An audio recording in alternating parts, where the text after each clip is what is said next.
Hello, everyone. Welcome to the Native Learning Center webinar today. Beautiful March 30th, 2023. I wanted to start off by saying that we welcome everyone, and today's webinar is a guide to website development part 4. And we appreciate all of you who have been with us all 4 days to learn about website development. Our presenter today is Mark Thompson. Mark is the Executive Director for Indian Dispute Resolution Services. He has previously served as the organization's business manager, where he helped create the IDRS ACORN project. IDRS is Micro Enterprise Assistance Program. So we're very happy to have Mark join us today. I am not Awista Adkins, but I am your facilitator for today. Awista is having some technical difficulties with her microphone and her audio system in her laptop, and we're having IT work on that. But Awista is in the room, and she is helping me to facilitate on the back end. I'm Georgette Palmer-Smith, and I'm the Executive Director for the Native Learning Center. Just a little disclaimer, we just want everyone to know that this webinar provides a summary of fundamental concepts, requirements, and/or procedures within the allotted 90 minutes, and the material discussed does not illustrate all possible scenarios that could be applicable. So just to get you a little familiar with how our system works, a lot of you all have been with us all 4 days, but just a little reminder and recap is that, if you want to interact during the presentation, at the top of the screen, you'll see where you can raise your hand, you can agree, you can disagree, you can applaud if you want to, you can even laugh if you want to, or you could step away. But we highly suggest that, if you have any questions, make sure that you put those questions in the chat box. And between Awista and I, we'll make sure that Mark has all of your questions presented to him. We also have on the bottom left side of your screen, you'll see where today's presentation is available for download. And this is just the slides in PDF form. It's going to be a very interactive presentation. Mark's going to actually share his screen and give us a lot of content. But for the actual slides, you can download those there. And then at the end of the presentation, I'll be pushing out today's survey. Please take a moment to fill that out. This helps us to see, what you think of our presentations and our webinars and how we can improve that. And if you don't have the Adobe Connect link, the app to download, we've also provided that there. So Awista, I believe that's the end of my facilitator slides introduction. So we're going to turn it over to Mark now. Okay, thank you very much, Georgette. I'm getting my presentation set up, so it should come up here on the screen any moment. Let's see, let's make sure I hit the right button. Oh, you know what? I did not hit the right button. I have to select that. Now let me hit share it. Now it should work. And now I'm ready to go. Okay. Alrighty. Thank you very much, guys. This technology is always a little crazy, but we are ready to roll. So hello, everybody. Welcome. We have website marketing up on the screen. This is session 4 of a guide to website development, but this session is all about driving traffic back to your website. So that's what we're going to focus on. So that's what I just entitled it. Georgette gave me a great introduction. We didn't have these slides in there. Lynn neglected to put those in on day 1. So I just wanted to quickly let you guys know We're the Indian Dispute Resolution Services. That's my organization. And we have a forward-facing website for our tribal clients, because we do dispute resolution work, tribal council elections, all that kind of stuff. That's at idrsinc.org. But like Georgette mentioned, we also have a small business development program, and that's called the IDRS Acorn Project. And that's our website, which is nativebiz.org. And so that's our forward-facing website for all of our native small business clients, native entrepreneurs, native artists, native farmers. Anything we're doing for the individual entrepreneur is there at the nativebiz.org. Just quickly, I'm Mark Thompson. I am the executive director. I've been here for, I think this is going to be 20 years now. You could find my information for the organization. There's our phone number, 482-5800-916, area code out here just outside of Sacramento, and my email address at mark@idrsinc.org. Feel free to email me and contact me if you need anything. So I just wanted to quickly go over what we've been doing the past 3 days. So basically in session 1, we were really talking about all the different stuff that goes on in choosing your website, choosing the platform, looking at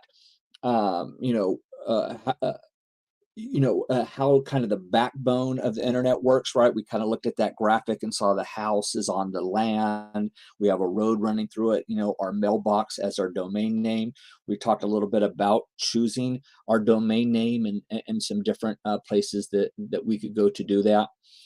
We ended that session and rolled into the next session in starting to create the content for the website and starting to look at developing bios and a lot of the different things that we have to generate and the difficulty in generating those.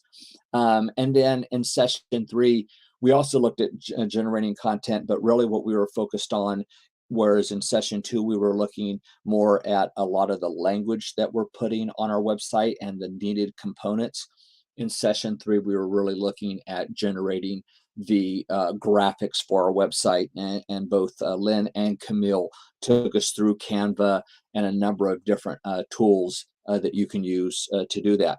So now what we've done is we've created this great website, right? And so now what we want to do is think about, how are we going to get people to it? Are they going to come automatically, or do we have to do some things to help people find us? All right. So that's what we're going to talk about in this class. First of all, I want to just talk about kind of the realities of what we're building and what we've been talking about in this class, right? And even hearkening back to session 1, where we're looking at the purpose of our site, right? Because the purpose of our site is really going to determine the platform that we choose, and really how much time we spend on developing the site, and how much time we spend on trying to drive people back to it and marketing it.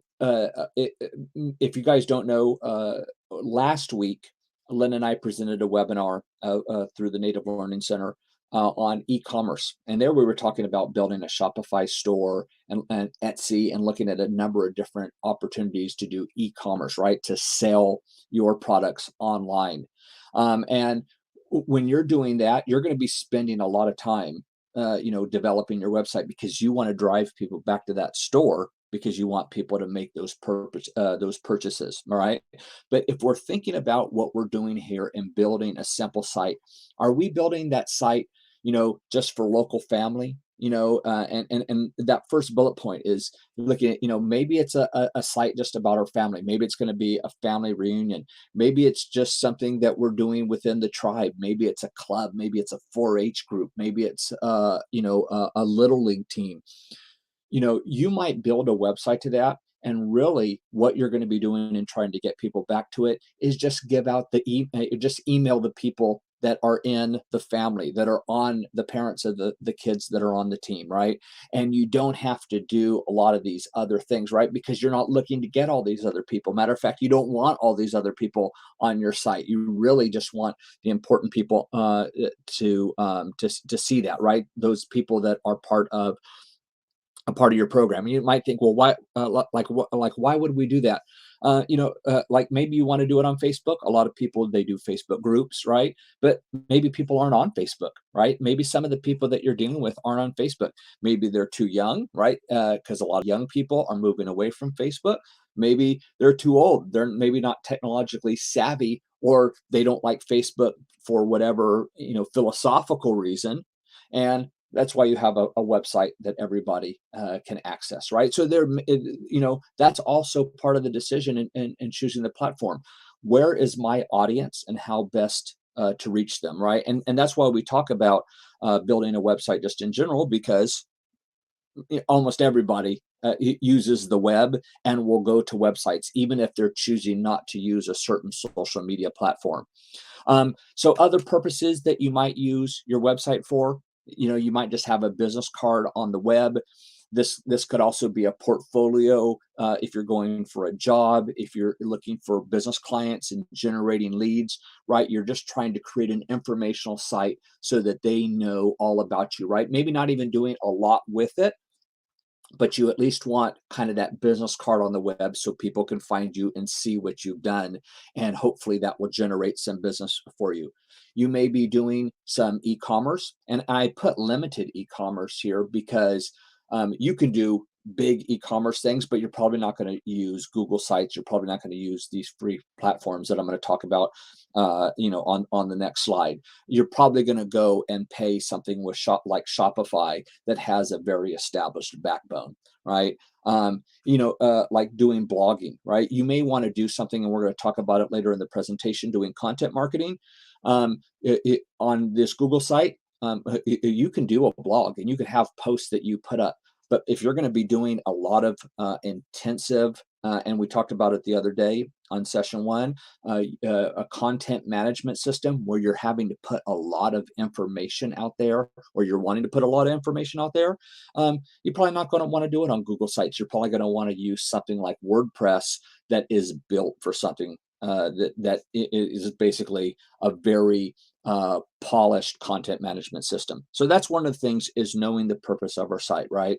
I think a lot of the folks that are in this class are here for, they're just a beginner, and they just want to say, hey, I want to get something up there. I don't have a website and I just want to get something, or I have a website and I haven't done anything with it, and they just want to build something. Like Izzy, right? He's looking to start up a free website. So I'm going to mention Google Sites. We've been talking about that, but I'm also going to mention a couple other platforms for you guys to check out.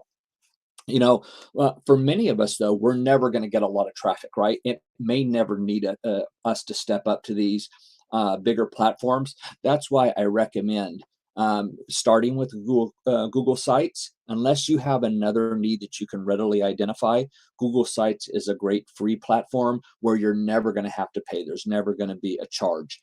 And so, this is a great place to start. And then you can actually copy and paste and export. You're probably not going to be spending so much time on this website that you won't be able to export it if you do need to grow.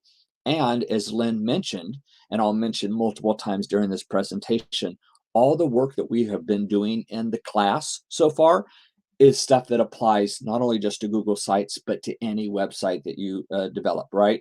If you're going to be writing content for your site, which you should be writing content for your site, you still need your about page, right? You're still going to have to develop product descriptions, all those type of things. You're going to have great images. So, but when we're talking about Google Sites, does not mean that your Google Sites can't be great. So the first thing I want to do here is I want to come over here and I want to show you some Google Sites that people have made. So here's the Cumberland Bird of Prey. I believe they're in the United Kingdom. And I'll just roll down here. I'm not going to thumb through all these sites, but just let you guys know and let you guys see some of the things that people have built with Google Sites. You can see one of the cool things about Google Sites is the integration with all of Google's other services. I'll mention that several times during the presentation, but one of the things Google has is Google Maps, right? And so it's very easy to plug in a map, and there's no extra cost for that. Sometimes when you're going to some of these free sites, oh sure, they'll you can create a free site, but when you want to do something that you really want to do, oh, that's where you have to upgrade. That's a nice thing. If Google can do it, it's going to be totally free of charge, right? So this is the Cumberland Prairie. Here's somebody who's done, I think this is a business on advising retail clients. It's called Flipping Retail. And so you can see just nice boxes, right? There's nothing, there's not a lot of movement in these sites, right? But they all look really nice and clean, very easy to navigate up here. So, really cool sites. Here, this is a professor at the University of Toronto. He's kind of built a class for or a website for his workshop, for his research, and also for his classes. And so, he has the people that are teaching with them, or you can see, once again, it's really nice and clean. He's able to, do his research. He's integrating YouTube, which is another Google property. Let's go through a couple other sites. One thing that I hope you're noticing, it's not necessarily just the platform, it's also what you're bringing to your website. And for a lot of these sites that I'm showing, they're having great pictures, right? Or great images or great photography, right? So you don't have to move up and pay every month to get a great website. That's not what's going to give you the great website. What's going to give you the great website is knowing a little bit of design, or doing the research to learn and teach yourself a little bit of design, using great images that scale. You can see that these images, they aren't pixelated, and so it looks real clean, right? Not cluttering up the site. And so be thinking about that when you're building your own website, right? And a lot of these websites are delivering a lot of good information. Here's a lot of different articles that she's written, an about us page about her and her team, right? And you'll see that some of these sites, are pretty amazing. This is an architect. I think it's a 2 female architect team, and you can see they even have moving images where it's rotating through some of the buildings that they have designed. Here's some of their design services. They have some news, some about us, kind of even on this first page. And of course, they also have their navigation up above. And then you're going to see here's like a filmmaker. I should have been up at the top. He's got this moving GIF. So it's not necessarily, like I said, the site, right? It's all these other things that you can put in and really make the website look crisp and clean. And this gentleman is a videographer, or filmmaker, and so he's attached a lot of his YouTube videos here, and then of course has his different categories. And then this next gentleman is somebody who has used Google Drawings, and Google Drawing is another free tool from Google. And he has created all these different images, and you can see this is a very striking website. And so he's created all this, and talked about some of the different images that he's done, and you can see they're all made with Google Drawings. And if we go down here to the bottom, you'll actually see he's created a picture of himself, and he has another website, this Joshua Pomeroy. He's also created another website for the host, not just Google Drawings, but his other portfolio, and is also built in Google Sites, right? So that's to show, hey, that Google Sites can be, a really great tool, and can build a really great website. So we talked about, so what is the purpose of our site, right? We're probably, for what we're doing, Google Sites is probably a good starter platform. So other free platforms, I'm just going to mention them. I'm not going to go through them, right? I don't want to take all our time, but a lot of the big site platforms out there, they have free platforms available to you, right? So there's Wix, Webflow, GetResponse. Like Webflow is a very technical site. A lot of the techies are moving in and creating Webflow sites. So that's available to you. Square Online, that they even have a free option to create a store, a very simple store. And of course, WordPress. WordPress, it's a different type of platform. Not necessarily the what you see is what you get, but they also have a free tier. Now, what you get when you do, because all of these sites have a paid version, right? And generally, what you're getting when you're paying is you're getting obviously additional functionality with those websites, but then you're also getting any ads that might be on your site. Those are getting removed. So that's really, so that's one of the reasons why we chose Google Sites, because we weren't always using Google Sites. For a while, we were doing a little bit of Squarespace, and Squarespace, we couldn't, for the time we were doing it, I don't believe they had a free tier. We're doing Weebly, and Weebly was changing over. So we stuck with Google Sites because we know that Google Sites is always free. And as we've just shown you, you can do a lot of great stuff with Google Sites. Okay, so we've chosen Google Sites. We're going to move on. What I'd like you guys in the chat box, if if I was to say that I am a seamster, and I don't know if you guys knew that word, but seamster is just the male version of seamstress. So I'm a seamster, and I make custom jackets that I create on order. All right, so I've built a website in Google Sites that's going to talk about, it's basically going to have my portfolio of some of the jackets that I've created. And I want to drive people back to my website. So what I'd like you guys to do, just take a few minutes and type in the chat box, what are some ways that you think that I can drive people back to this site so people can start ordering my jackets? All right, I see some people starting. They're firing up their brains here. So that's what we want to have happen. Okay, sharing your links on social media channels, excellent. Have a direct link to purchase. Okay, that's great. But Naomi, how are we going to get them there? Like Don just mentioned, if we had a link on social media as a way to purchase, right, they can go right to that purchase page that they could check out. A QR code on printed flyers. Don, I think, did you get my presentation? I don't know if you got my presentation, but I think you're giving away a lot of my secrets here. So that's awesome, though. Yeah, having a QR code. I'm going to talk about QR codes in just a minute. So we'll go, and if anybody does not know what those are and how you can create it.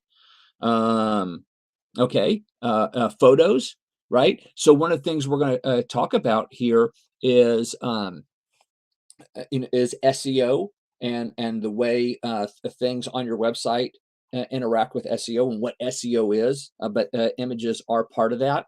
But target events, right? There's things that you can do offline, right? You don't have to all be a tech wizard, right? So be thinking about the things that you're doing offline in your business. How can you drive them online, right? So I'll mention some of the stuff I'm doing. I want to give away all what I'm doing. Social groups. So I don't know if that's just social groups offline, but that could also be online groups as well. Okay. So I'm gonna keep rolling along here so you guys can see what I was thinking. So these are different channels that I was thinking. So the first one is offline advertising, and as I'm mentioning these, as I've mentioned before, I think I may have mentioned it. I definitely mentioned it in my e-commerce class, but I think I may have mentioned it in session 1. Us as a group, I don't ever consider myself the expert, right? It's all of us, right? Because we're all bringing our experiences. And not just our experiences is like, oh, okay, well, I've never marketed on a website, or marketed to get people to come to a website, but you've used websites. you've seen marketing, so you have those experiences as well. So as we're going through here, if there's additional things that I'm not mentioning, because I didn't put everything in here, I didn't do exhaustive research. There's lots of different things that could happen. But if there's things that as I'm going through that you say, hey, you missed this. This is also something that's very similar to that. Please type it in the chat box, right? Because I want everybody to be learning and getting the value of all of our experiences. So and you guys are really thinking of some great examples down there, right? You guys are really brainstorming. Like Don says, wear that jacket around. So just I'll go back to the jacket just real quick. So this jacket, and I'm going to forget the guy's name. It's Takeshi Murakami. And the reason and this is an artist from Japan. Way I learned about him is because there was a controversy because Damar Hamlin, if you guys know who Damar Hamlin is, he was that Buffalo Bills safety that had a heart attack on the field, right? And that was a big thing in the NFL season. And he was wearing one of his jackets. And there was some controversy around there, but that's where I learned about it. And I think this jacket I saw it selling for $15,000. So they're not stuff that you're going to pick up over at the J.C. Penney's. And I apologize if saying J.C. Penney's dates me, but yeah, these are so that's who Takashi Murakami. That's who where I got that. But let's talk a little bit about offline advertising. So one of the first things in offline advertising, one of the basic things is business cards. And I know that some of you guys aren't doing business cards. It may be an old thing, but I just want to say anytime that you have something physical that you can hand to somebody, it's very good, right? If you're just expecting people to remember who you are, that's very difficult. That doesn't mean it won't happen. It's going to be a lot easier if people actually can see and actually have that visual kind of the representation of your business. And business cards aren't that expensive. For many years, I'm just going to put a link in the box in the chat box. Is Vistaprint would send you, I think, 100 business cards for free, and maybe they charged for shipping. And in the back of the business card, they would put a little ad. And so that was kind of their marketing. I don't think they do that anymore, but you can still get 100 cards for $20, $8 shipping, and and 500 is not much more. And there's a number of different, competing businesses that do that.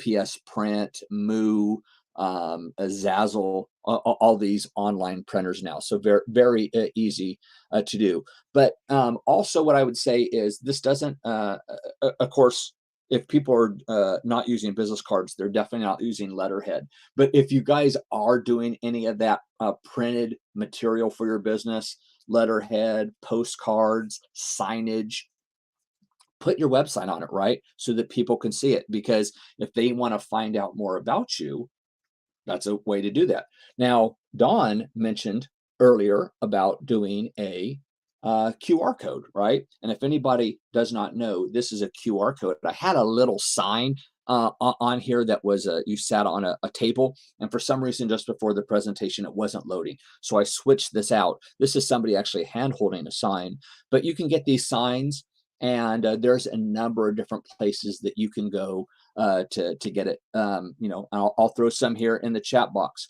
So Bitly, which is a short link provider, they have it. We talked yesterday about Canva. Canva has a QR generator. The big Adobe, we also mentioned Adobe yesterday and the tools that they offer. Adobe has a QR generator. And even Vistaprint, which we just mentioned, making the business cards, Vistaprint has a QR code generator. And there's others online. And basically what a QR code is, those are unique codes that are read by a reader, usually on a smartphone. It's built into your camera. Before it was built into your camera, you could actually get a separate app. And what people can do is they can hold their phone up to that image, and it pops up a link on their phone, and they click on it, and now they're on the website. And you can direct them. A lot of times in restaurants now, they're doing that so they don't have to have a physical menu. They can just put their menu online. And what does that allow you to do? It allows you to update your menu on a regular basis without having to print, right? So if prices are changing, makes it very easy to do that online. You're just doing it one time, and then people can go. Now, of course, if people don't have a smartphone, it's going to be an issue, right? Because then they can't get the menu. So you may have to have something printed or a tablet that you could hand out. But most people have smartphones these days. I see Dawn has mentioned. I think that's Blink Me. So and there is another option.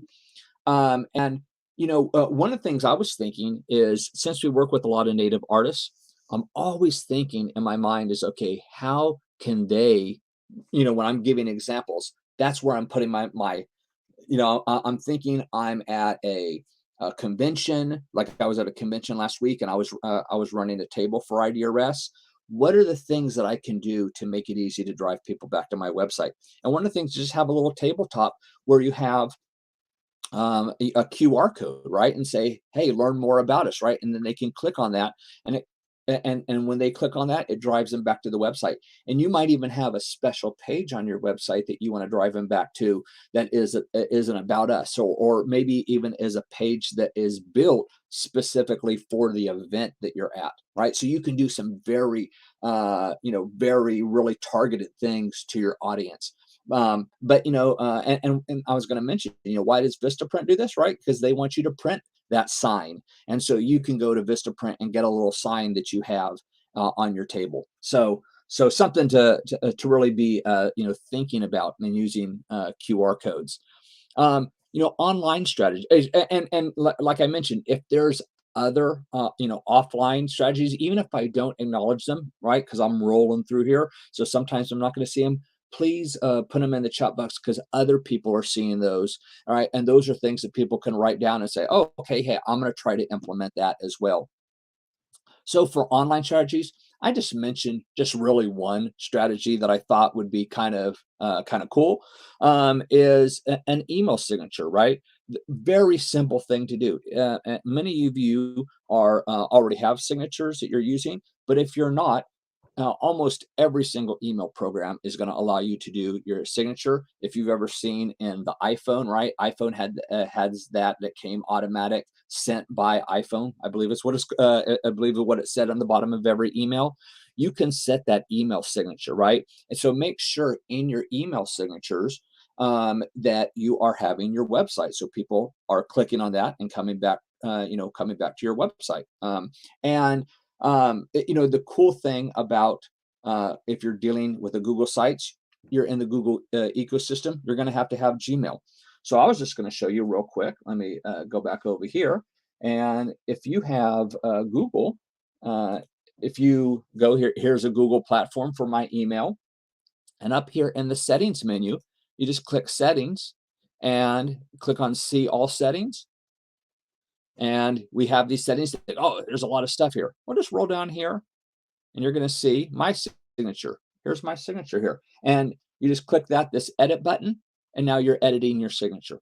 It's really that simple. So that's how you would do it on Gmail. But if you have your own platform, there's going to be a way to do it. I would definitely suggest that you research that. Let me go back to my slides real quick here. So, and also as far as email signatures, there's even sites that you can get that you can pay and get a really cool website. And you can even see that in this person's signature, they even have been able to link a YouTube video.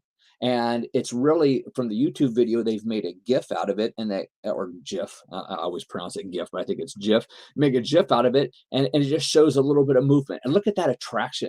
Your eyes are attracted down there. It makes you want to click on it, right? So be thinking about that. Now they're driving it back to a YouTube video, but one of the cool things, like I just mentioned, is in Google Sites, because everything is linked, it makes it very easy to tie all of those pieces together. And one of those things would be inserting inserting a YouTube video. So, I'll do it later. I'm going to show kind of where we can do some content. But you'll see that inserting a YouTube video, very easy on your website. Okay, so those are email signatures. If there's other really simple online strategies, write them down. I just don't want to run out of time. That's why I'm moving so quickly. Another thing is, so I guess, one thing I did mention, forgot to mention, excuse me, is that was, I'm going to forget the name. I think it was Wish something is the company that generated that that specific email signature. I think I have it here in my notes. I'm not seeing that. Wise Stamp, excuse me. So that email signature was Wise Stamp. The thing is, Wise Stamp has a free version, but I think to generate something that looks like that, that's $6 a month, right? And we're all about free here. So down here, I'm going to throw in for an email signature. If you wanted to up your email signature game, here's HubSpot. And HubSpot is just an email marketing platform. And that is a free email signature generator tool. And then that'll allow you and provide you. I don't think it's going to be as nice. I don't know if you could put a GIF in there or anything, but at least there's something if you wanted to make your email signature a little bit nicer. Okay. Alrighty. So now on to email marketing. And Izzy, no question is lame. Let me see. Well, so one of the things is I'll just mention in what I do, and this may be overkill. I actually use different email addresses depending on what I'm writing back to the person about. Now, I guess if you're just representing and you have all these different businesses together, then you can just create an email signature and maybe you have a long email signature down there that explains the different businesses that you do. But when I'm emailing something from, like IDRS, I'm going to use my IDRS email, and that's got my signature in there, right? But you're going to see in a little bit where I talk about some of the other businesses that I'm associated with. And when I'm writing about those businesses, I'm not using my IDRS email. I go and use an email specifically for that business. And I do that just for professionalism, right? And with Google, it makes it very easy to have, so what I do is have, a number of different tabs open on a browser that has all my different email inboxes, right? So it's very easy to switch. I mean, we're talking about seconds to switch. Another thing that I've been using, it's been around for a long time. I have access to Microsoft Outlook, but Microsoft Outlook, if you guys don't know, is a platform that is it's basically an email client, allows you to manage your email. But I have recently been using something that's totally free, and it's called Mozilla Thunderbird. So Mozilla, they created the browser Firefox, and now I'm using Thunderbird, which is their free email client. That might be something that you can check into, because if you did have different email addresses, it makes it very simple to switch back and forth. You can actually view all your different inboxes there at once, and then and set up different signatures as you go. So that would be my easy answer. But I'll think about if there is some best practices and send those to you if you're running if you're using one email address, but you're using that email address to represent several different businesses. Okay, so let's talk a little bit about email marketing and what email marketing is. So, we're talking about easy stuff here, right? That's what we really want to be focusing on. We don't want to make this super complicated, right? So one of the things that I should have mentioned back when we were talking about the different websites that you take on, you build, is, based on the purpose, that's also going to determine how much time you spend. I think I mentioned that a little bit, but really be thinking about that. So if some of this is overkill, some of it's overkill, disregard, right? This is not a suggestion, hey, you have to do all of this stuff. What I'm trying to give you is different strategies. And I'm trying to make all of those strategies either extremely low cost, like in the business cards, because we couldn't get those for free, or extremely free. And I'm assuming that a lot of times that the free version of these things is going to work for you, because obviously if you have to move up to paid accounts, you're already in business and you're generating a lot more. You're probably generating revenue, and you're not having to rely on these free versions. So what is essentially email marketing? Email marketing can be a number of different things. It can be you're just sending emails out to individuals and saying, hey, here's information about my business. It could be something to where you're sending out a newsletter. It could be where you're sending out, kind of a sales flyer. So I just launched 2 emails. In case you're on my email list, you got those this morning. I sent an email out because we're doing a webinar tomorrow on a video marketing. We're starting a new series on video marketing. We're doing this series next week again. So, I'm using the email marketing to drive people to register for our trainings, right? Um, but email marketing is also its own skill. We mentioned a little bit last week on, building your list. I'm not going to talk about because email marketing could be its own 4-part series. There's so much that goes into that. But what I wanted to say is that for the beginner, it is good to be collecting emails, right? Because email marketing, a lot of people have said it's going away or it's dying. It never goes away. There is so much value in having that direct contact, like with Facebook. Facebook, there's all kinds of times where your account could be hacked. You lose access. You violate some of their terms of service. You're thrown off the platform. The platform that you rely on just shuts down. Or it changes. A lot of people, when we talk about SEO, in just a little bit, the algorithm changes in Google and the way you've been driving customers changes, right? So when you're relying on other platforms to drive customers to you, it's always very difficult. And there's always that big risk there that there could be this change that could end that flow of customers overnight.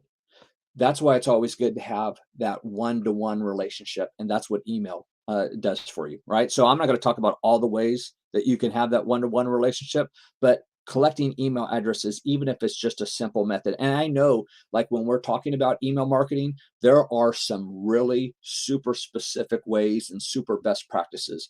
That's talking about things like a double opt-in, to where somebody clicks and says they want to receive your emails, then they get an email and then they click yes again on that email. That's what they call a double opt-in, right? For most of us, we're not going to be able to set that up, especially if we're building an email list of 100 people, right? So we're just going to do our best practices today, and hoping I don't get anybody in trouble. But to collect email addresses, a pad at your booth, right? If you're having a booth, be writing, having people write down those email addresses and saying, hey, we want to put you on our list. Collecting people's business cards and entering them.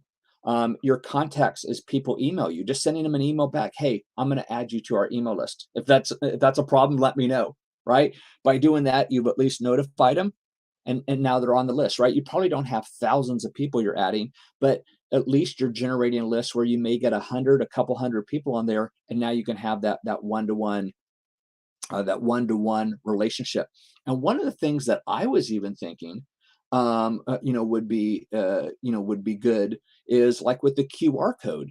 You could have that QR code, and people could, because a lot of times people don't have business cards anymore, right? So what are they like if you're at a powwow, right, or you're at a craft fair, or you're at a convention and you have a table set up, and the people you're talking to don't have a business card, how are you going to get their information, right? And you can write it down, but what if they don't write it down, right? A lot of times the booths used to have these fish bowls, right, where you could put your business card in to win a prize. How do you do that in the modern age? You create a little placard there with a QR code. People scan your phone, and that phone takes you to another Google product, a Google form that's on your website, and allows them to fill out their information. And you say, hey, we're going to enter you for a prize. Very simple things, very easy to set up. Setting up a Google form, it's outside the realm of this class, but it's super simple to set up. I did it for a class because we're offering scholarships for a certain class. I did it last night. It took me 10 minutes. I had the original, I copied it, but to edit it, very simple to do. As you mentioned, email marketing is good for newsletters, right? Yeah, that is essentially what that is a component of email marketing, right? One of the things people will send is newsletters, right, on a regular basis. And we'll talk about, actually, you know what? I'm going to show you a newsletter, because here's a newsletter that I get. This is a guy that owns a company called AppSumo. His name is Noah Kagan. My claim to fame is he went to the University of California at Berkeley at the same time that I did, and I don't know if we were in classes together, but I'm going to claim that we are, so I can be famous. Let me actually bring that up a little bit so you can see. This is his email, his newsletter, and the reason why I wanted to show you Noah's email is because when you see some emails, they may be like 5 pages long. You're like, there's no way I can write that. Well, here's what he's doing. Look, he's writing. Here's a video that he made. He's doing a lot of stuff on YouTube. So he puts a link to the video in there and writes a couple sentences about it. I mean, you can do an email newsletter. That could be like you could create a video and say, hey, I have just what Lynn has been talking about for the past 3 classes, her website on the necklaces, her corn bead necklaces that she's making. Hey, I just recorded a video on my process on making corn bead necklaces. Here, I want you to check it out. You write something else about it. Boom, that's a newsletter post, right? You come back the next week, you come back and say, hey, I wanted to show you my inventory and show you, why I did these different necklaces. I'm doing this off the fly. Not the easiest to make these descriptions up, but you do not have to write pages and pages of text to do a newsletter. All right, somebody who knows who Sam Parr is. Yes, Sam Parr. He started The Hustle. Sam Parr is Living Large. Sold that, by the way. The Hustle, sold that to HubSpot and made a tremendous amount of money. He was like a solo business. It's pretty crazy. So what else does he put in his newsletter? Noah Kagan, right? Talks about a shoe that he likes, right? And then talks about something. This is Sam Parr, who, as he just mentioned, his new business is he is starting a network for high growth founders. And high growth, basically people that have started, technology startups. And so Sam Parr's founding a new kind of network. And so he's put a link to it and wrote a couple sentences, right? So this is a link back to content that he's created, a link to a product that he likes, and a link to somebody else's product that he knows, right? Very easy. This is not, I mean, maybe he spent 30 minutes creating this. It would not have to take long to create this email newsletter, right? And you could be just driving people back to your website. So be thinking about that, right? And as you're thinking, email marketing's not right for me, right?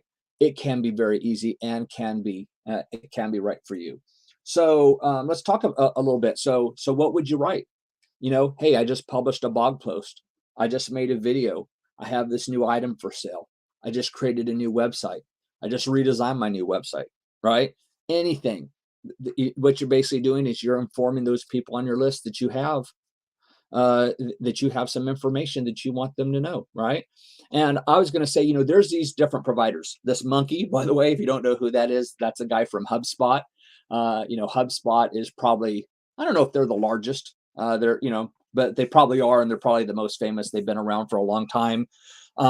There's a number of these different platforms: MailChimp, HubSpot, Sendinblue, Zoho Campaigns. I mention all those because all of those have a free tier, and you might have to go check those out because some allow you to send, like, have a list of 500 people and send unlimited. And so if you have a very small list but you want to send all the time, that may be better.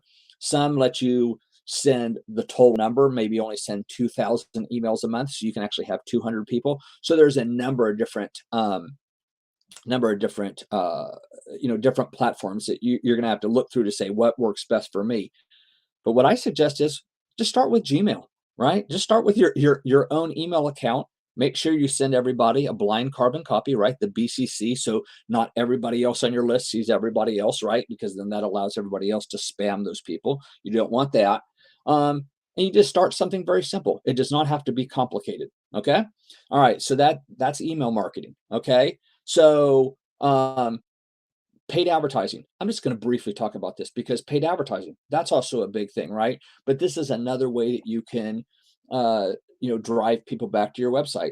Pay-per-click ads. So anytime you're looking, this is a search results. We're going to talk about this in just a minute. You put an ad out, and that's what pay-per-click is. And pay-per-click ads are based on there's a bidding process, and then it's actually you pay by the number of either times people click, that's pay-per-click, or it's cost per melee, and melee is just basically the thousands of times people see it. So it can get complicated, obviously, the way you design ads, because you don't want to waste a lot of money. There's a whole science in that. But I wanted to mention that you can pay for ads that will drive people back to your website. Facebook ads, right? I don't know if you guys saw this or not, but this is on our Facebook page. You may be here today because you saw this ad. This is what I created to drive people to this class. And if you'll notice down below that blue button that says boost again, right? Because what I typically do on Facebook, instead of doing very complicated ads, don't have the time for that. What I'm doing is posts that I want to reach people, and it's mainly our training posts. I just boost it, and I have 3 different areas I boost because we have training dollars in California and Nevada, so I'm always boosting to each of those states, and then I boost nationwide, right? So that we can reach all new customers that we haven't, and our clients that we haven't met. And we want to get people on these trainings so they can hear this great information, right? So that's how I'm using it, and don't have to spend a whole bunch of money. I think we're probably spending, probably $60 over all 3 of those ads, right? But that's generating people that are interested, right? And you can get really scientific, have all kinds of spreadsheets and all that, and really monitor, who's doing this, have what they call A/B testing. I don't do any of that. I don't have the time for that, but you can do that. And so instead of having an ad that links people back to a registration page, I could have had this that links people back to our website, right? And we've done that before in the past when we've wanted to advertise our technical assistance. We have an ad, and it links back to our nativebiz.org, where people can now sign up to our technical assistance. And what we do is we don't just put them back to the home page. We actually put them back to that page where the form is, so they can actually sign up, right? Because we want to make sure that we're reducing the friction. We don't want them to get lost and all look around. We want to target them right to where we want them to take action. So be thinking about that, especially when you're spending money, right? Because you want them to take a certain action. So make sure you're reducing as many barriers as possible to allow them to take that action. Okay, so now we're going to talk a little bit about these 3 components, and I've kind of bunched them all together because they all kind of go together. SEO stands for search engine optimization, content marketing, and social media. Let me just make sure I'm not getting ahead of myself, and so anyway, so let's talk a little bit about SEO, search engine optimization. I just wanted to make sure I'm not missing any of my slides. So one thing I'll do is I'll just throw into the box. This is looking at the share of search engines. And really, when we talk about search engine optimization, we're really talking about Google. And the reason is because Google is the dominant leader. They have 90% of market share, not only in the U.S. but worldwide. But they have 90% in the U.S. as well, right? They're just a huge, they're just the big dog. when it comes to search. So SE stands for search engine, and SEO is search engine optimization. All we're doing is we're trying to optimize our website or factors that influence our people coming to our website. We're trying to optimize those to increase participation. And by doing that, what happens is in the search engine, it shows us higher in the rankings. And we'll show you that in just a second. The major search engines here in the US are Google. Bing is number 2. And even though it has a small amount, you may find that there's less competition on Bing. So make sure that you're going to Bing as well. Yahoo, DuckDuckGo. There's even these kind of little niche search engines, and like DuckDuckGo is a privacy search engine, right? So they don't do any tracking. But it's a very small, just a very small market, right? So really, when you're optimizing, you're really optimizing for Google. And one of the reasons that you optimize is because about a third of your traffic tends to come from your website or from these search results, right? And so you want to make sure that, hey, I don't want to lose out on that third of customers, right? So that's why you're trying to make sure that your website is optimized and things coming into your website are optimized so that you can capture that segment of customers. And there's other like overseas, there's other websites, Yandex, which is a big Chinese, Yandex is Russian, Baidu is Chinese, so there's all this kind of search all over the country, but those are the major ones. Really, when I'm doing anything, I'm really only focused on on Google, and then I do a little bit on Bing as well, Microsoft Bing. So what are we doing when we're doing search engine optimization? We're focusing on the elements on our own website, and then that's called an on-page factor. And then you have off-page factors. So those are obviously things that are not present on our own website. So we're focused on links and things like that when we're looking at off-page factors. Most of the people in this class are beginners, right? And so we want to, I totally understand that. And so when we're talking about SEO, none of this stuff that we're going to talk about in here is I'm going to make sure that we're not focused on the technical stuff, because you can do really technical stuff with SEO, and that's not really what we're about. What we're really focused on is looking at the easy stuff that you can do, right? Because first of all, if you're building your site in Google Sites, there's a lot of stuff that you can't do, right? Just because you don't have access to the back end. Also, folks that are, running their business and their expertise in whatever their business is, they're not technology experts, right? And so they don't want to necessarily become a technology expert just to make sure their website's a little bit faster, right? You want to rank higher because you want to get those customers. So one of the things is, obviously we teach this class because folks want to, build their own website. They don't have a website of their own, right? They don't have their home on the web. Obviously, if you're doing a business, you're generating a lot of money. It's probably gonna pay to hire somebody, right? You got to spend a little money to make a little money. So, and then hopefully that person will be the SEO expert and can generate you higher in the rankings. But there are some things that we can do, right? The easiest thing, and I shouldn't say it's easy. It's not easy. But the thing that you can most take care of yourself is just make sure that your website is focused on your user, the person that's most likely to come and visit you. And we would technically call that a target market. That's who you want to make sure that your website is focused on, because Google's mission is we want to organize the world's information and make it universally accessible and useful. So what Google's doing in the way they've written their algorithm is they've kind of, they're going to penalize you when you're doing things that are not making the website useful to your potential customer. So if you have a bunch of grammatical errors, right? If all the pictures are pixelated, they have very sophisticated software that can tell that and will penalize you in the ranking. So that's what we're going to do. We're going to try to make our website just the best it can be without using a lot of the SEO tricks, right? Just real quickly, how does these sites work? So they send out spiders, right? Spiders are just basically bots, and basically it's these search engines. They send out these spiders, and these spiders are crawling all around the internet. They're looking for links to websites. Once they find a link, then they start crawling that site. They're copying that information and they're bringing it back into something called the index. And each of these search engines have a big index, and the index is just all the data that they've got. So all your different pages on your website, that's all been put into the index. And then what the different search engines do is they create an algorithm, right? Algorithm is just a mathematical computation, right? That runs when you do a search.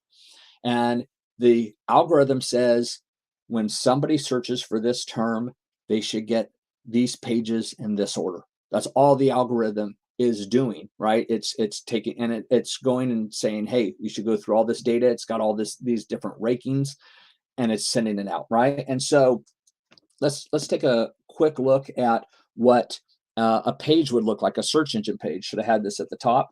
This is if I was just searching for native beadwork, right? Let's just talk a little bit about what a page consists of. So Google has a huge search engine in images. And so what Google is showing in this page is first it's giving us images. And, a lot of times you can't determine Google is displaying the page that they think how their customer would like it, right? And so that's just the way it's built on their algorithm. There's no easy way to change it. What you're trying to do is say, okay, well, if it's going to do that, how can I make sure that I'm ranked higher?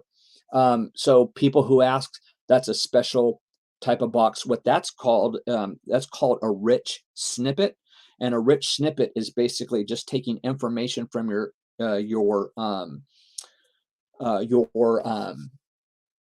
website and giving it in a different manner, right? It's giving more information above a regular snippet, and there's a different titles for all of these different snippets, or the different ways these are presented. There's something that comes on the right that you guys have seen, especially with local businesses. I'll show you that in a minute. That's called a knowledge graph.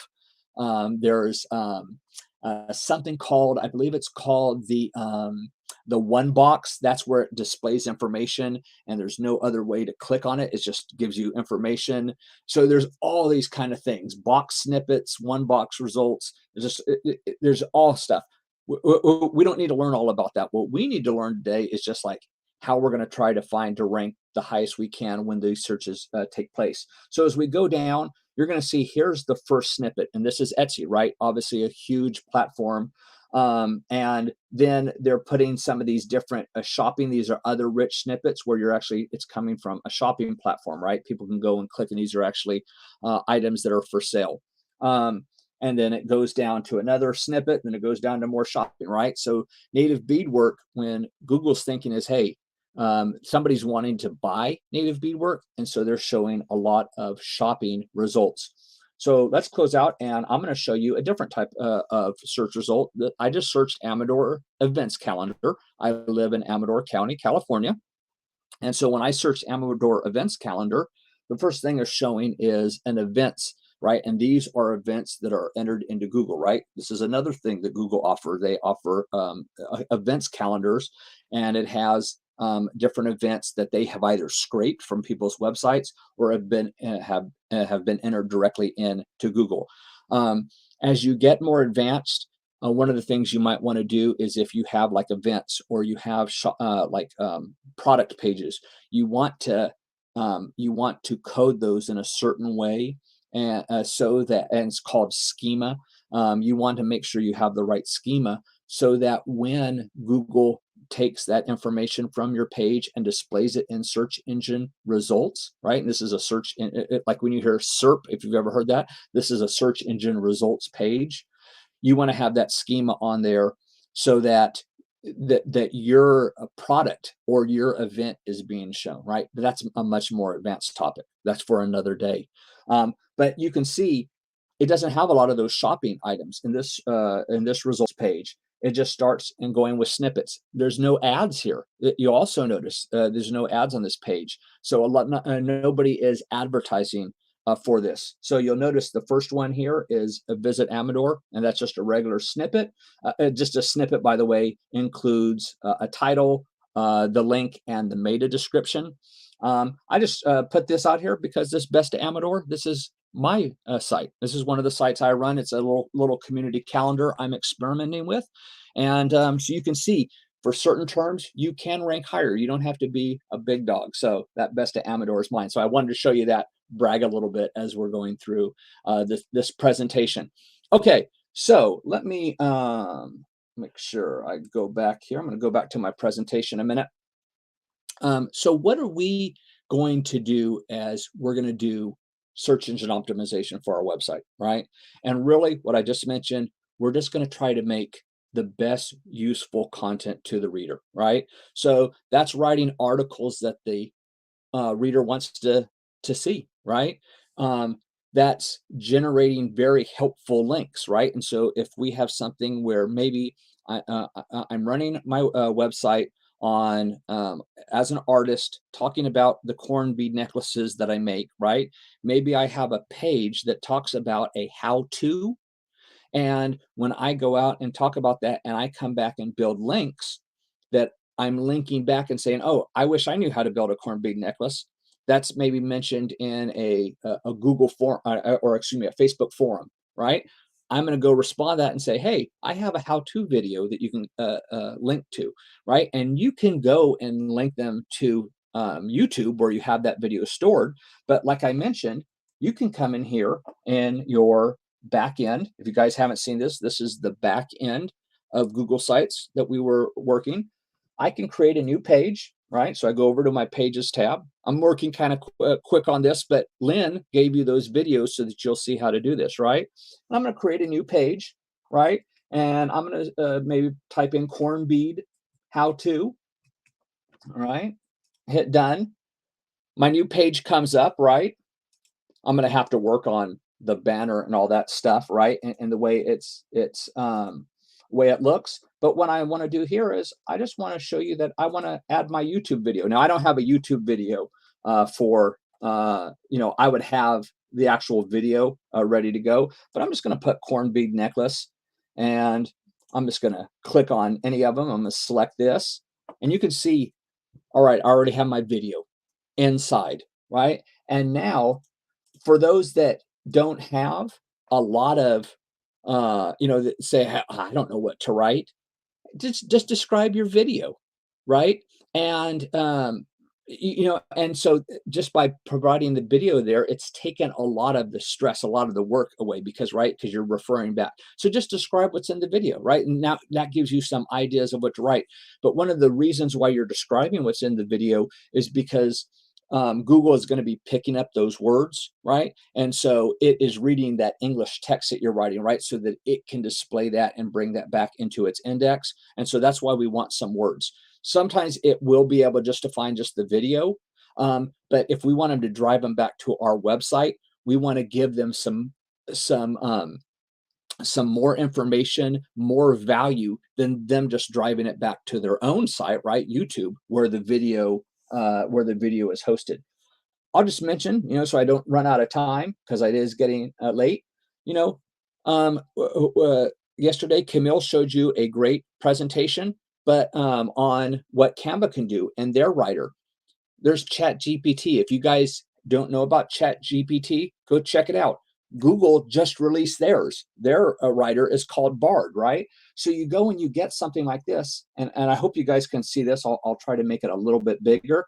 So let's just say, please give, I always put please, I apologize. I'm going to say, give me a description of a how-to video on how to make a corn bead necklace.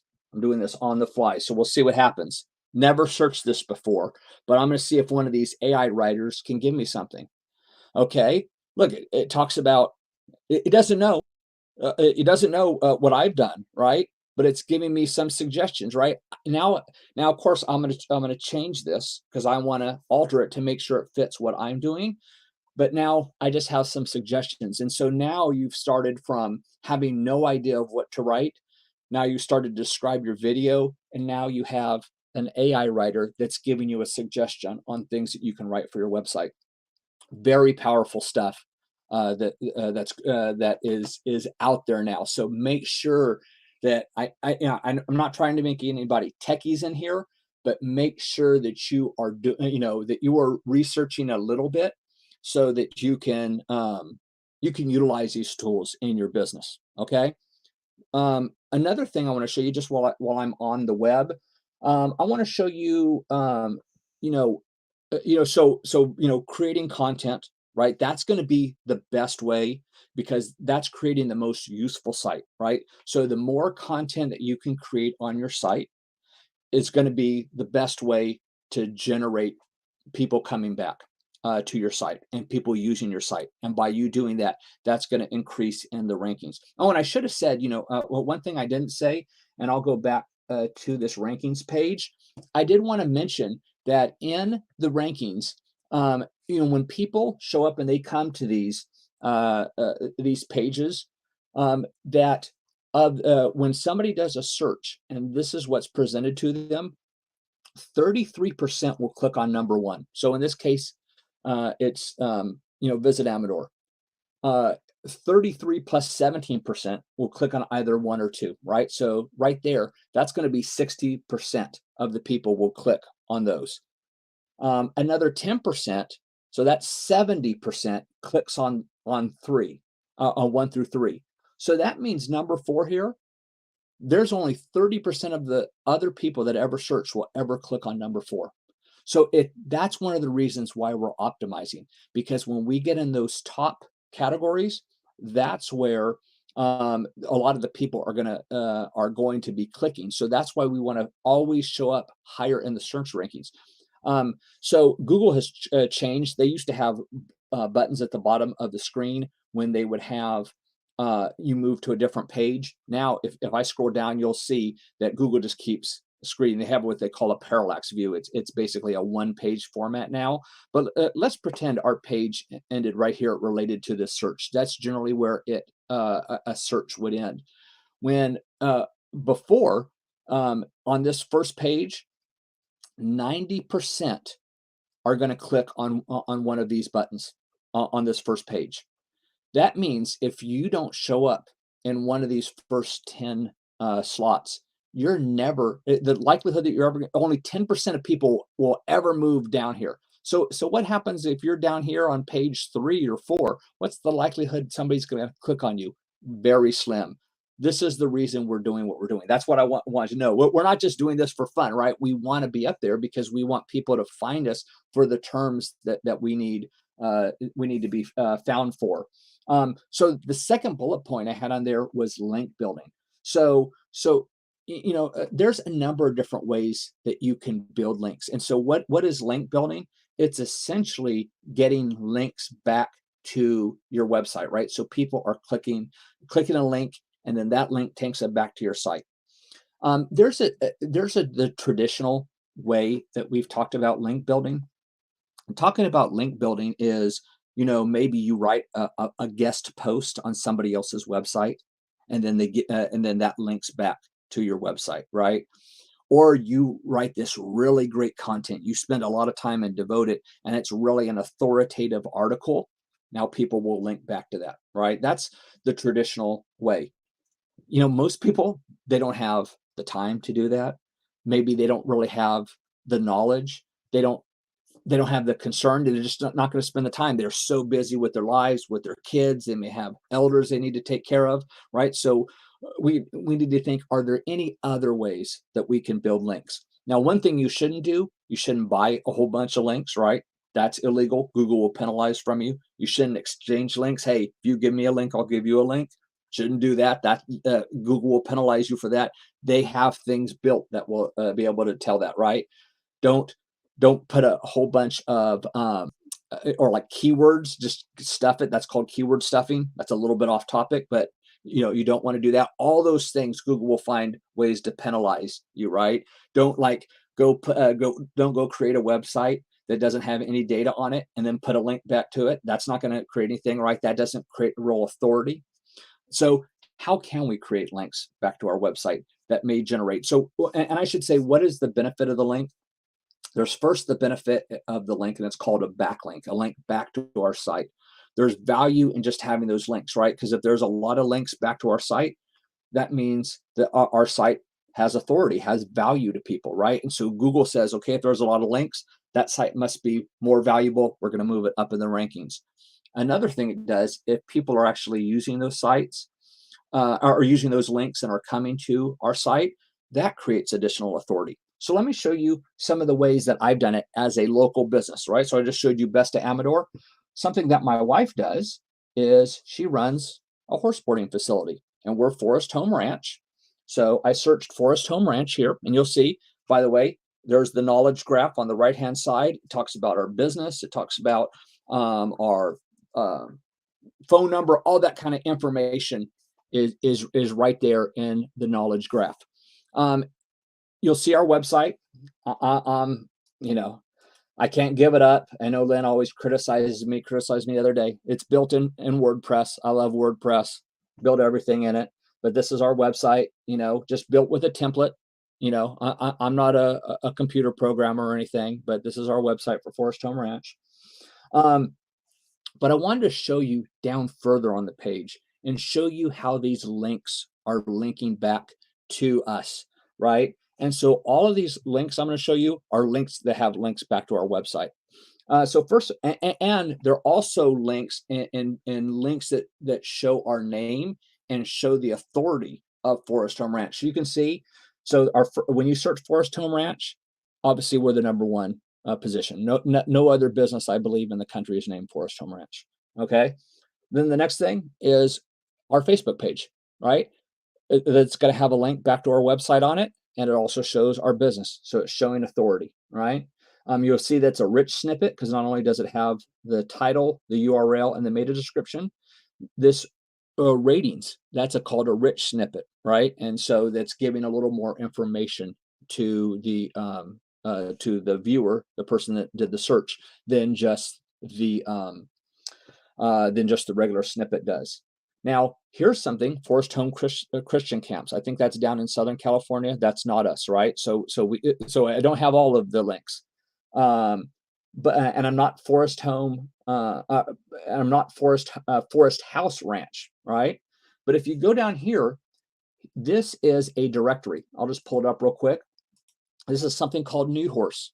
So be thinking about in your industry. And I was going to ask you guys if there's things in your industry that you know about where you could do, put links, but be thinking about it. So there's definitely all the different social media platforms. You create your social media profile, you link back to your website. That's one easy way to create those links.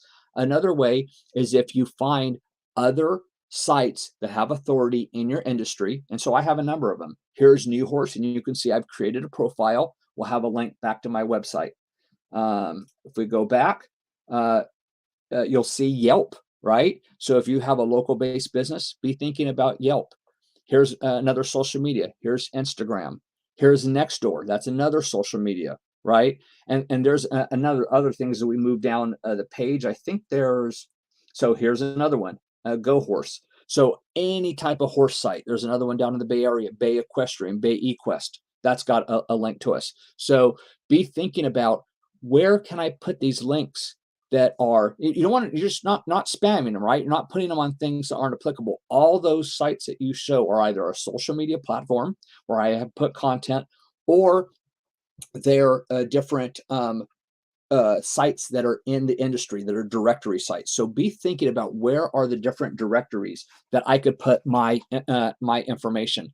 One of the big things, especially if you have a local business, this is really for local businesses, but I wanted to mention Google My Business, right? And that's where a lot of this information on the knowledge graph has come from. On this right side here is from Google My Business. And I just wanted to show you the back end of Google My Business because it's kind of cool and it's kind of a cheat code if you want to create a website. So if you do have a local business, local SEO is very critical. All you're doing is this search engine optimization for your local area. So very encouraged. Google My Business is the king. You want to get in Google My Business if you have a local business, right? And this is the management. So you can see here, now I have a couple more buttons. I can edit my profile, messages, add photos. That's going to allow me to alter this knowledge box and put the information that I want to have on there. And so all kinds of different stuff. I have a phone number here so they can call me directly, allows me to respond to different comments that I have. So all that kind of stuff. But one thing I wanted to show you, which is one of the coolest things. Okay, hey, building a website, thinking what to put is difficult. Okay, so let's go over here. So all I've done is I wanted to edit my profile. I'm coming down and you can see right here under website, here's our website. You can see, got that link back to it, right? But let's say, oh, I haven't built my website. What can I do? So I can go and you see here's this little feature. You have a website created with Google and they show the site. It's at forest-home-ranch.business.site. I can change that URL if I wanted to and get a pretty URL name. But let me just show you what it looks like. I didn't build this. They created it for me. All this stuff is editable. But let me just show you what it looks like, what the site looks like. This is a site just taking information from Google My Business and they're put it up for me. They got pictures, they got my testimonials up there, they got our gallery, they got a map where we are, they got our contact information, our phone number. It's amazing. It's amazing. All totally free of charge. If you're running a local business, sign up for Google My Business. If there's nothing you take from this webinar, but that, please take that. Okay. All right. So I'm running short on time. Oh, just before I get off this topic, let me just say another thing, because Google also has the largest maps platform. Just want to show you SEO combined with Google My Business. Here's what can happen. So if you guys can't see that site, if it's search, if it's a little bit hard, I searched Amador County horse boarding, right? I'm in Amador County. Look at Forest Home Ranch. It comes up number 1 on the maps. Okay. If I scroll down, what is the first, snippet that comes up? My website, right? So that's what you want to you be thinking about. That's the power in making sure you have all these things working together. I've not talked about coding. I've not talked about all this. All you're doing is you're going and signing up different links, and that's all you need to do. You don't need to, and create, you could see on our website, we didn't have a ton of stuff on there.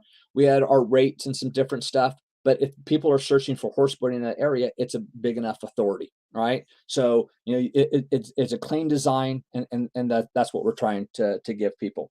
So in these last 8 minutes, because I definitely want to give the Native Learning Center time to close out, let me just talk about a few things that I have remaining, and I can stay on as well. I can allow them to close out, and if they want me to continue, I can continue on.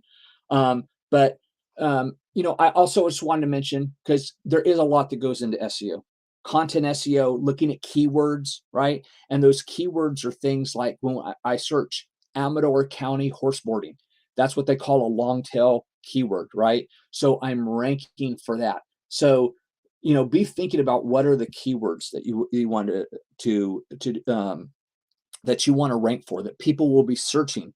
And so like a head keyword is something like jewelry, right? That's going to be very hard. You're going to have a lot of competition for that. And actually, one of the suggestions is to start with very specific terms, even though a lot of people aren't searching for it, but at least you start ranking and then you build upon that, right? So instead of doing, hey, I'm going to do jewelry, instead, I'm going to do something like I want to search how to traditional corn bead necklace demonstration, right? I'm probably going to be number 1 for that. Then once I'm number 1 for that, I can expand on that and create others that I can be on. So be thinking about that when you are creating content. You want to be looking for those long tail keywords, right? a lot of make your site the best, create content that people like. Be looking at your competition, right? Because what are they doing? That's also important, because you can take what they're doing, and that can be a guide to also what you should be making. Even if the competition's bigger than you, take some of the best practices and incorporate them in your business, and pretty soon you'll be up there with your competition. And then technical SEO is, that's a lot more complex. And so I didn't want to talk about that in this class. So I'm going to skip it, but that's stuff like making your site faster. Don't worry about that right now. Let's worry about making great content. So the last two things I want to talk about before I close out is looking at content marketing, which we just talked about, and looking at social media, right? So we already talked about social media, and I'm just going to go to social media real quick. There's a ton of different social media platforms. Go to where your customer is, right? That's a key thing. Go to where your customer is. So you want to be, so if all your customers are on Facebook, don't be starting down there at Quora. You're not going to be reaching anybody, right? But there's tons of these social media platforms. But obviously the big ones, Facebook, Instagram, YouTube. If you have a female-based audience, Pinterest. If it's more business to business, LinkedIn. That's the first thing. And then producing good quality content on those social media sites, and then linking it back to your website. That's one way. And then I wanted to say, creating different types of content. I put Selena Gomez. I don't know if you guys know who Selena Gomez is. She recently became the #1 Instagram influencer. 400 million accounts follow her. She's not #1 overall. The two highest are actually Cristiano Ronaldo, the soccer player. #2, Lionel Messi, soccer player, right? Those are the 1 and 2 Instagram accounts. But Selena Gomez, she just, she has 400 million, followers. So I was thinking, we're talking a lot about writing, but think about all those other ways that you can create content and bring people back to your website. Do you know an influencer, right? Lynn talked about how an influencer in the e-commerce platform, somebody, her necklace was, the photographer got an influencer, a Cherokee influencer, to take a photo with her necklace, and that boosted sales, right? So looking at social media influencers, especially ones that and would be in your social circle. Are you a social media influencer? Are you creating TikTok videos? Are you creating YouTube videos? All that stuff. It doesn't necessarily just have to be text. There's ways to embed that. There's ways to use those type of things to bring it back to your to your website. And actually, there is one more thing that I did want to mention. And we have, and I apologize because we do have Lewis on the line. So Lewis, if you want to speak up about this, please do. But there's a lot of different things to measure what you're doing. And that's one of the things, right? Because we could be spending a lot of time, but make sure that you're measuring both financially, right? So are your sales rising? Because to do all this and not have your sales rise, you're just wasting your time, right? If that's what you want, right? Obviously, if you don't want your sales to rise, that's not your goal. But most people's business goal is to sell more, to generate more revenue. So you want to be registered. So you want to be measuring. A couple ways you do that. One is through the Google Search Console, totally free to sign up. One of the things that it does here, gives you some measurement tools, but also talks about different errors, right? And so you can register your site in the Search Console. The other thing that you want to do is you want to be using analytics, Google Analytics. And so there's this, this is the way that you sign up. You create a page, and in Google Sites. So like if I come here, you may say, oh, I've never seen Google Sites before.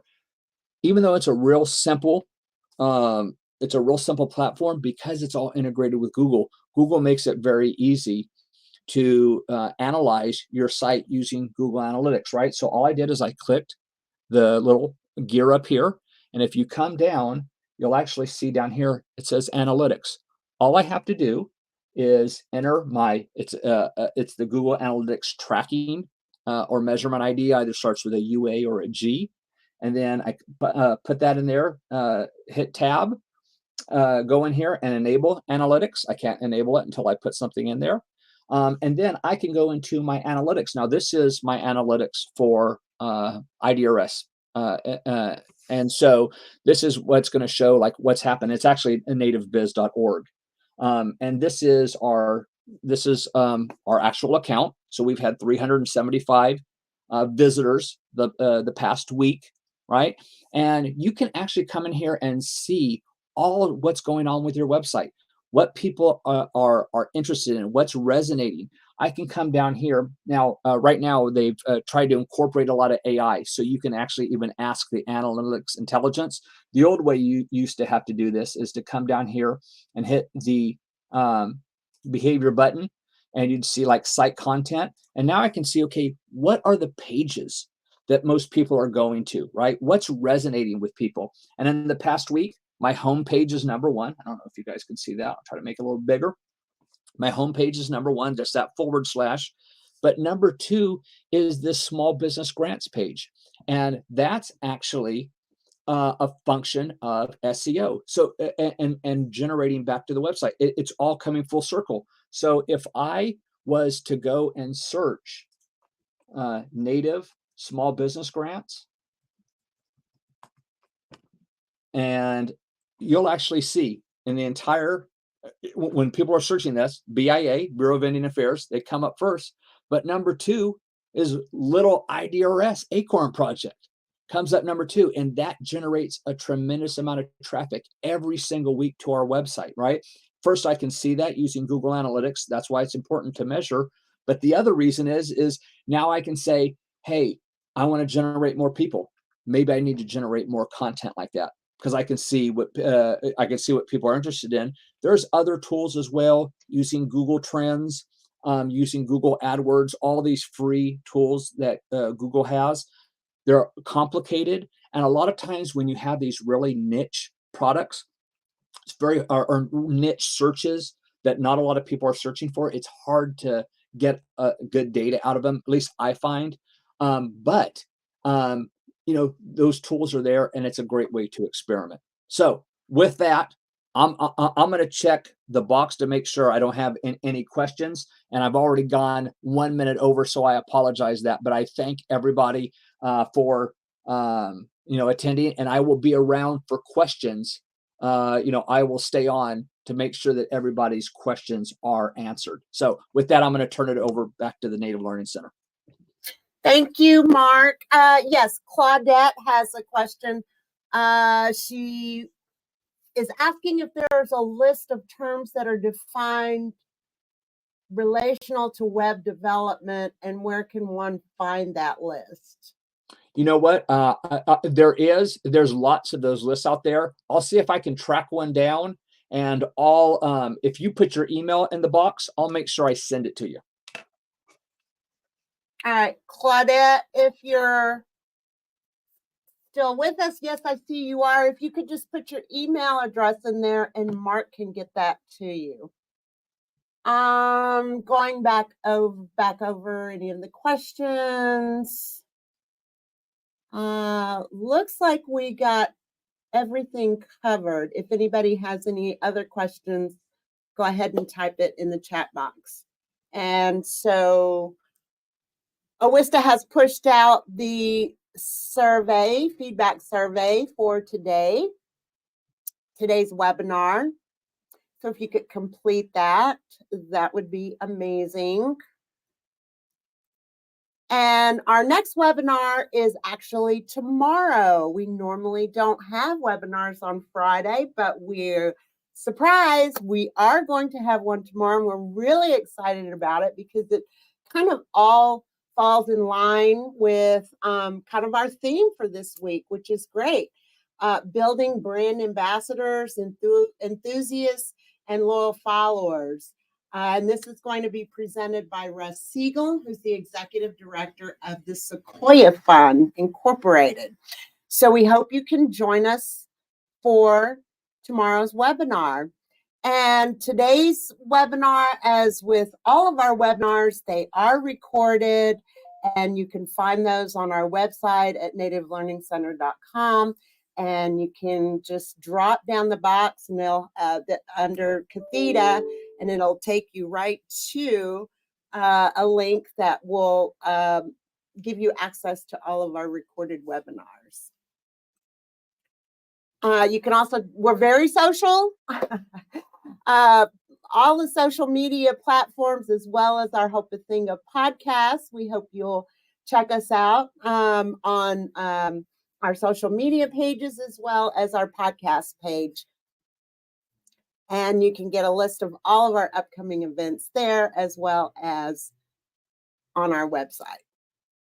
So Mark said he's going to stay in the room. We're going to leave the room open for a little while this afternoon. Amazing 4-day presentation. So we thank you very much, Mark, as well as your team for being here this week. And everyone, we thank you so very much for attending, and hopefully we'll see you tomorrow. Thank you. Thank you, Georgette. Thank you, Native Learning Center. Thank you, everybody, for attending.